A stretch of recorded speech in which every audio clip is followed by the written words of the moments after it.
Je sors pas de Ferrandi, je suis pas passé chez Robuchon, j'ai pas fait mes écoles dans des grandes boîtes.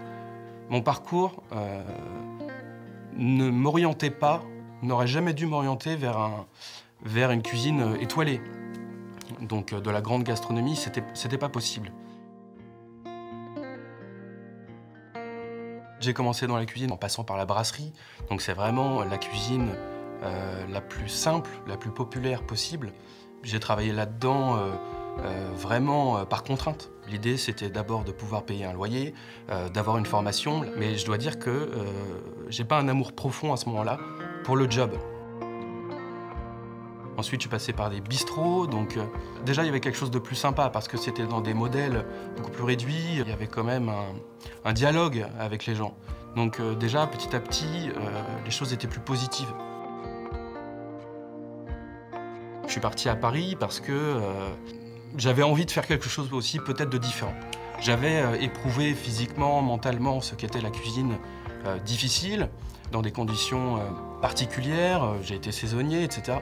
Il y a un moment, c'est pas que je fais le tour, c'est qu'on a envie aussi, à 20, 22 ans, d'aller plus loin, de voir ce que ça peut donner, d'essayer un truc, d'aller dans la créativité. Parce qu'une fois que physiquement on est prêt, du coup, l'idée, c'est peut-être aussi de voir ce qu'est la cuisine.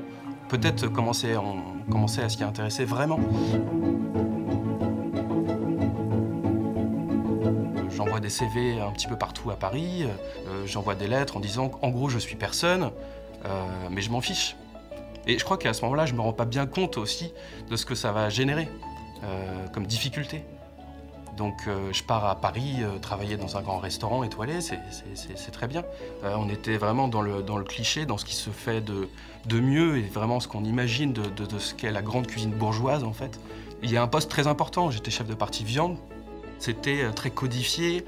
En fait, c'était une cuisine de recettes appliquées, non pas par un chef, mais par un guide. Il y a aussi ce phénomène de tous les jours travailler de la viande, sans réfléchir. Tous les matins, je recevais des gigots d'agneau de qualité exceptionnelle. Bon, bah c'est super. Mais de le voir arriver tous les matins, en oubliant d'où ça vient en fait. Et donc du coup, plutôt que de ne plus le respecter, je préfère ne pas le cuisiner du tout. Voilà. À ce moment-là, je voulais ouvrir mon restaurant. Enfin déjà, je pensais à un projet. Je voulais participer à l'évolution de la cuisine quelque part. Ce qui guide les guides culinaires, c'est d'abord l'histoire des famines, des guerres, des mouvements des produits, de la découverte des Amériques qui nous apportent pas mal de produits, de l'apport de la culture italienne quand Médicis vient en France, etc. On voit que, comme l'histoire tout court, la cuisine a une histoire tumultueuse et la cuisine de demain, comment on mangera dans un siècle, c'est une question qu'il faut se poser.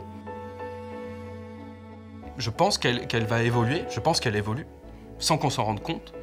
Et j'essaie de voir ce qu'elle va devenir, en regardant comment c'était avant, en constatant comment elle est maintenant, sentir comment elle pourrait être demain.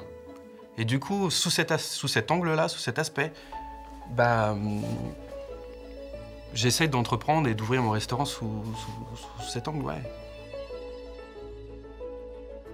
Et l'idée, c'est plutôt de piocher à droite à gauche quand c'est nécessaire, mais après de ne pas hésiter à fermer un livre, le ranger sur une bibliothèque et d'en ouvrir un autre avec une feuille blanche où tout reste à écrire.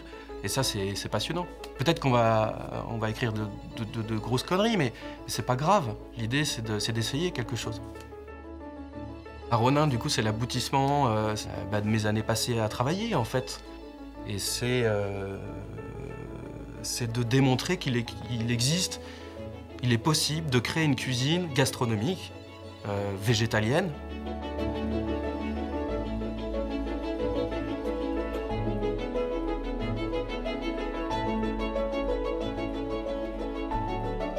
Et c'est montrer aux gens que c'est possible, qu'il existe une cuisine végétalienne, de luxe.